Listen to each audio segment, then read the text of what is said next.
పగబడితే వెంటాడి వేటాడి కాటు వేస్తుందని మనం చాలా మూవీస్లో చూస్తుంటాం. ఇలాంటి సీనే ఉత్తరప్రదేశ్ కౌశాంబి జిల్లాలో జరిగింది.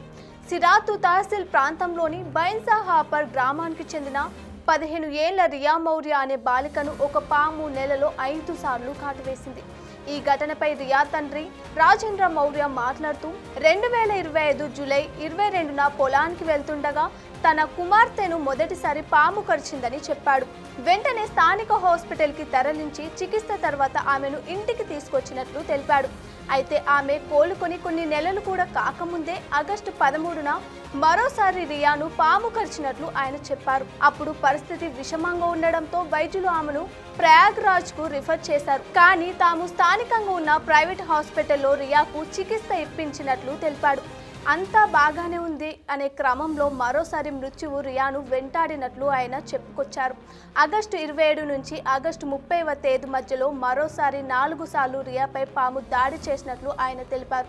స్నానం చేస్తున్నప్పుడు, ఇంటి పనులు చేస్తున్నప్పుడు ఇలా మొత్తం 4 సార్లు రియాను పాము కాటి వేసినట్లు చెప్పుకొచ్చాడు. ఇలా వెంటనే తన కూతురు పాము కాటుకు గురి కావడంతో తను పొదుపు చేసిన డబ్బు మొత్తం ఆమె వైద్యానికే సరిపోతుందని ఆయన చెప్పుకొచ్చారు. అయితే పదే ఇలా జరగడంతో అనుమానం వచ్చిన అతను భూత వైద్యుడిని కూడా ఆశ్రయించినట్లు తెలిపాడు. ఇదే ఘటనపై బాధితురాలు రియా మాట్లాడుతూ తనను కరిచిన పాము చాలా పెద్దగా ముదురు నలుపు రంగులో ఉన్నట్లు ఆమె తెలిపింది. అలాగే దానిపై ఆకుపచ్చ చారలు కూడా ఉన్నాయని తెలిపింది. ఆ పాము కాటు వేసిన గంట తర్వాత తాను స్పృహ కోల్పోయేదని, తాను లేచి చూసేసరికి హాస్పిటల్ బెడ్ పైనో లేదా భూత వైద్యం చేసే వారి దగ్గర ఉండేదాన్నని చెప్పుకొచ్చింది. ఇదిలా ఉండగా బాలికపై పదే పాము దాడి చేస్తుందనే విషయం జిల్లా వ్యాప్తంగా తీవ్ర చర్చనీయాంశంగా మారింది. దీంతో బాధిత కుటుంబ సభ్యులతో పాటు స్థానిక జనాలు కూడా భయాందోళనకు గురవుతున్నారు.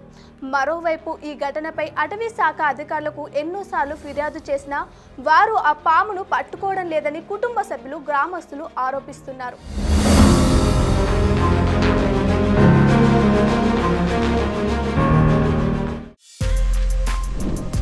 For more videos like this, subscribe Big TV channel.